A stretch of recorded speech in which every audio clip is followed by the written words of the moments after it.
गिरीश महाजन यांनी संजय राऊत यांच्यावर टीका करताना जोरदार शब्दांचा वापर केला।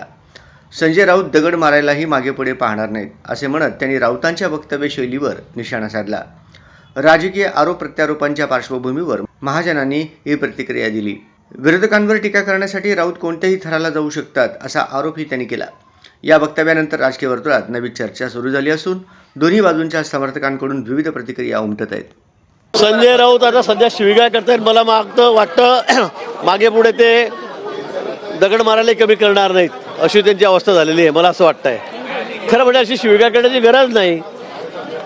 राजकारणामध्ये इतका स्तर राजकारणाचा कधी खाली गेलेला नाही की कोणी पक्ष सोडून गेला की त्याला शिवीगाळ कर, वाटेल तसं बोल। आता त्यांच्याकडे लोक राहायला तयार नाहीत, लोकांची इच्छा नाही। आता सगळे लोक मतदारसंघाच्या विकासासाठी, कामासाठी, निधीसाठी त्या ठिकाणी पक्ष सोडतायत आणि यांच्या वागणुकीमुळे पक्ष सोडतायत।